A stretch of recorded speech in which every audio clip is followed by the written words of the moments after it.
الحمد للہ رب العالمین والعاقبۃ للمتقین والصلاة والسلام علی سید المرسلین۔ ناظرین کرام، السلام علیکم ورحمۃ اللہ وبرکاتہ۔ ایمانی صفات کا عنوان لے کر آپ کی خدمت میں حاضر ہوں۔ ایمانی صفات کے تعلق سے اخلاق حسنہ کا کتنا بڑا مقام، کتنا بڑا درجہ ہے، وہ احادیث آپ کے سامنے پیش کی جا رہی ہیں۔ حضرت ابو الدرداء رضی اللہ عنہ، اس حدیث کے راوی ابو داود اور امام ترمذی ہیں۔ حضرت ابو الدرداء رضی اللہ عنہ روایت کرتے ہیں اللہ کے نبی صلی اللہ علیہ وسلم سے، قال، آپ نے ارشاد فرمایا، ان اثقل شیء یوضع فی المیزان یوم القیامت خلق حسن۔ یعنی اللہ کے نبی نے ارشاد فرمایا کہ قیامت کے دن مومن کی میزان عمل میں سب سے زیادہ جو وزنی اور ثقیل چیز ہوگی، پلے کو بھاری کرنے والی، وزندار کرنے والی، ان کے اچھے اخلاق ہوں گے۔ ایک روایت تو ہمیں یہ ملتی ہے، بہت سی احادیث آپ کو ملیں گی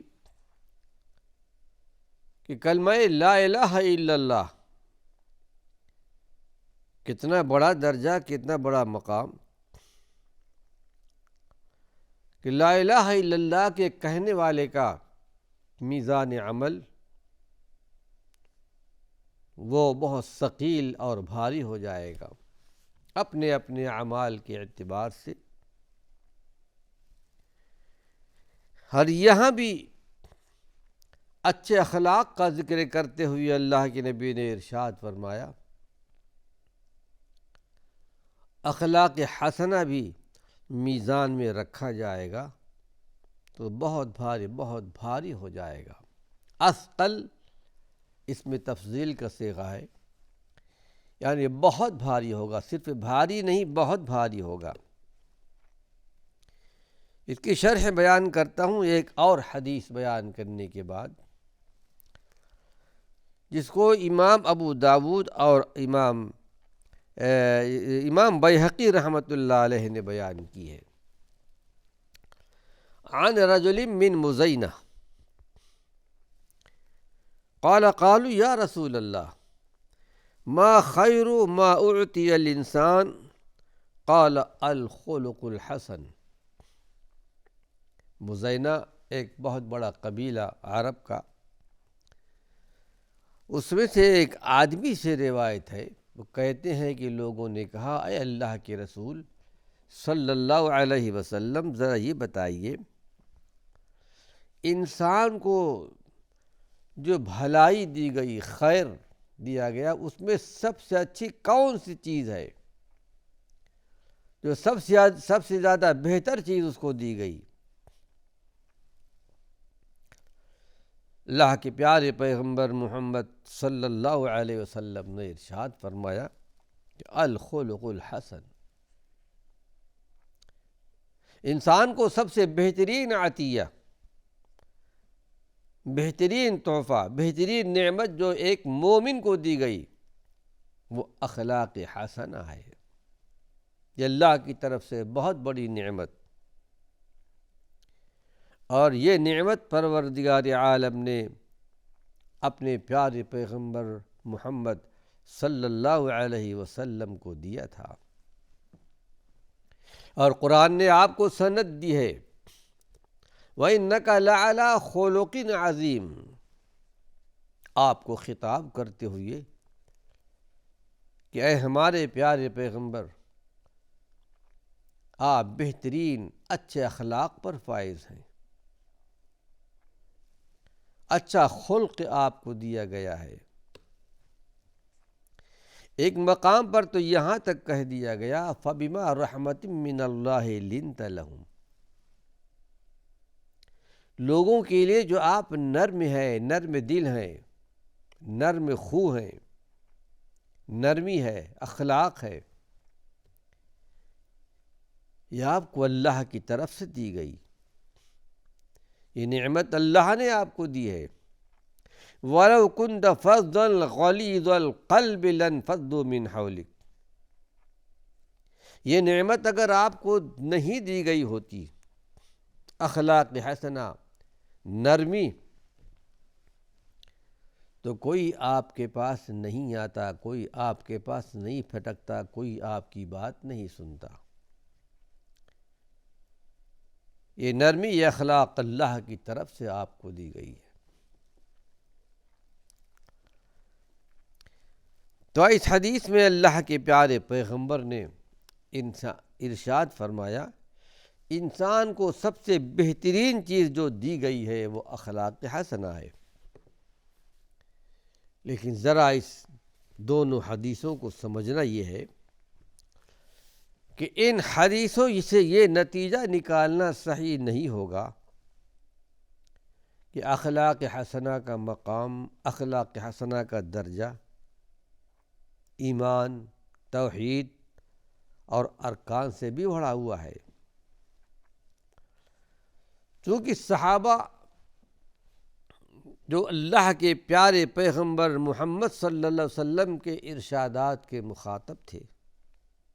صحابہ کے سامنے آپ نے بیان کیا تھا، ان کو اللہ کے رسول صلی اللہ علیہ وسلم کی تعلیم و تربیت سے یہ پتہ چل گیا تھا، معلوم ہو گیا تھا، دین کے تمام شعبوں میں سب سے بڑا درجہ اور سب سے بڑا مقام توحید اور ایمان کا ہے، اس کے بعد ارکان ایمان کا ہے، اس کے بعد دینی زندگی کے جو مختلف مراحل ہیں، مختلف اجزاء ہیں، ان میں بعض کو بعض پر فوقیت حاصل ہے۔ یقیناً اخلاق حسنہ کا بہت بڑا مقام، بہت بڑا درجہ ہے، انسانوں کی سعادت کے لیے، فلاح بہبود کے لیے، اور اللہ رب العالمین کے یہاں ان کی مقبولیت اور محبوبیت میں یقیناً اخلاق کو ایک خاص مقام حاصل ہے۔ لیکن ایمان اور توحید کے بعد اگر کسی کے پاس ایمان ہی نہ ہو، توحید ہی نہ ہو، اور اخلاق حسنہ سے کام لیتا رہے، اس کا بدلہ ہو سکتا ہے دنیا میں مل جائے، لیکن آخرت پہ ملنے والا نہیں ہے۔ ظاہر ہے کہ جاہلیت کے زمانے میں ایسے بہت سے لوگ اخلاق حسنہ کے بڑے اونچے مقام پر فائز تھے، لیکن ایمان کی نعمت سے محروم تھے۔ ایک مرتبہ حضرت عائشہ صدیقہ رضی اللہ عنہا نے کسی کے بارے میں پوچھا کہ بتائیے اللہ کے نبی، جاہلیت کے زمانے میں جبکہ آپ کی بعثت ہو چکی تھی، دنیا میں آپ تشریف لا چکے تھے، فلاں فلاں تھے، بڑے مہمان نواز تھے، اخلاق حسنہ کے اونچے مقام پر فائز تھے،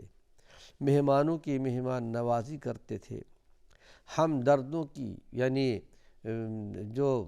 مصیبت زدہ تھے ان کی پشت پناہی کرتے تھے، مدد کرتے تھے، کیا ان کی نجات ہو سکے گی؟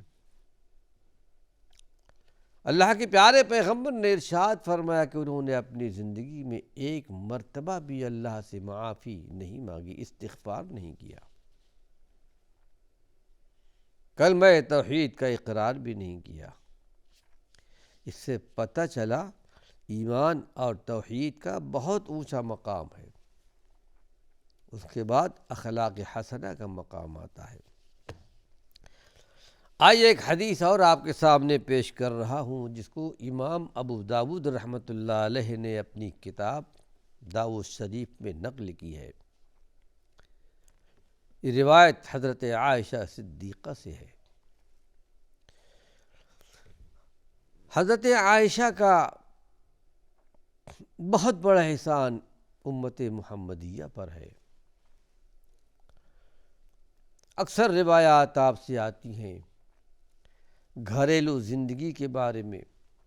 بلکہ آپ سے سوالات کرتی تھی، بہت پوچھتی تھیں، اور آپ ان کی تعلیم و تربیت کیا کرتے تھے،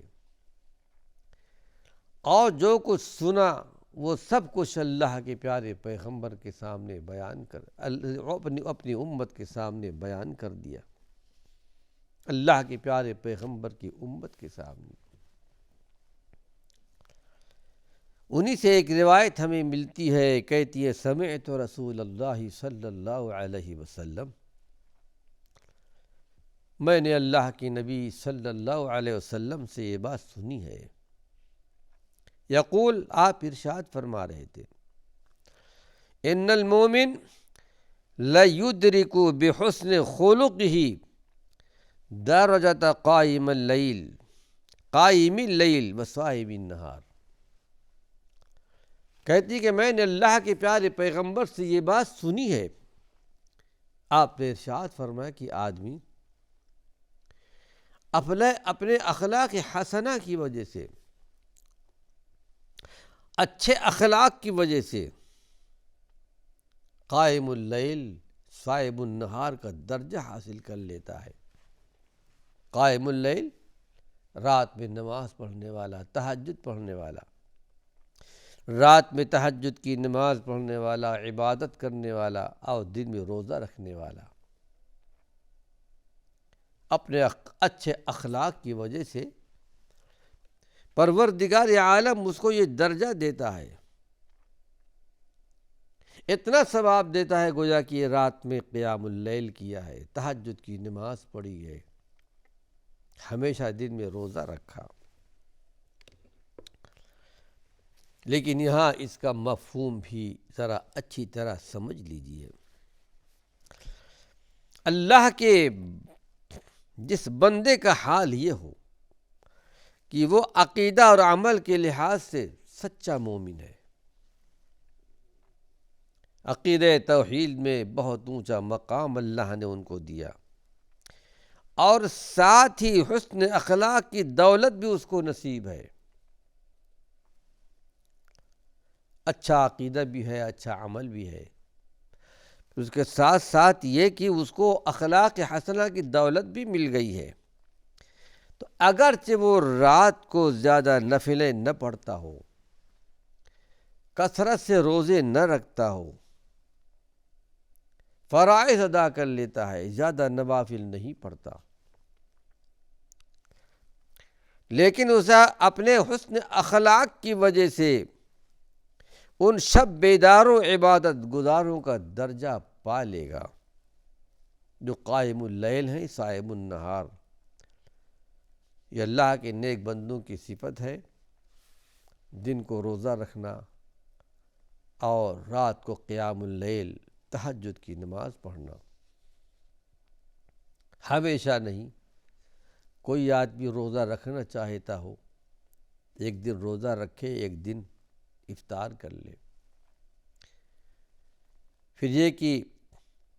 یوم الخمیس کو، یوم الاثنین کو، پیر کو اور جمعرات کو روزہ رکھ لے، ہر مہینے میں 3 روزہ رکھ لے، 13، 14، 15، حقیقت میں یہ صائم النہار ہے۔ تو اللہ رب العالمین اس مرد مومن کو قیام اللیل کا ثواب دے گا، تہجد کی نماز کا ثواب دے گا، دن میں روزہ رکھنے کا ثواب دے گا۔ آئیے ایک حدیث اور آپ کے سامنے پیش کر رہا ہوں، حضرت معاذ بن جبل رضی اللہ عنہ کی۔ کہتے قال کان آخر ما وصانی بہ رسول اللہ صلی اللہ علیہ وسلم حین وضعت رجلی فی الفرش ان قال یا معاذ احسن خلقک للناس۔ اس کو روایت کیا ہے امام مالک رحمۃ اللہ علیہ نے اپنی کتاب موطا امام مالک، اور مدینہ منورہ کے اندر مسجد نبوی میں بیٹھ کر سب سے پہلے حدیث کی یہ کتاب لکھی گئی ہے، موطا امام مالک رحمۃ اللہ علیہ نے۔ روایت کرتے ہیں حضرت معاذ بن جبل سے کہ اللہ کے پیارے پیغمبر محمد صلی اللہ علیہ وسلم کی جو آخری وصیت تھی میرے لیے، جو آپ نے مجھے وصیت کی تھی جب کہ میں سفر پر جا رہا تھا یمن کی طرف، جب میں سواری پر رقاب پر پیر رکھ کر کے سواری پر سوار ہو رہا تھا یمن جانے کے لیے، ایک مبلغ کی حیثیت سے، ایک عامل کی حیثیت سے، ایک گورنر کی حیثیت سے، اس وقت اللہ کے پیارے پیغمبر نے مجھے وصیت فرمائی تھی، اور آپ کی سب سے آخری وصیت تھی میرے لیے آپ کی زندگی میں، اور اس کے بعد آپ سے ملاقات نہ ہو سکی، آپ اپنے رفیق اعلیٰ سے جا ملے۔ آپ نے ارشاد فرمایا کہ یا معاذ، اے معاذ بن جبل، احسن خلقک للناس، لوگوں کے لیے اپنے اخلاق کو بلند رکھنا، اپنے اخلاق کو اونچا رکھنا۔ اللہ کے رسول صلی اللہ علیہ وسلم، ناظرین کرام وقت ختم ہو چکا ہے، اللہ نے چاہا اس حدیث کی وضاحت اپنے اگلے درس میں پیش کروں گا۔ وآخر دعوانا ان الحمد للہ رب العالمین۔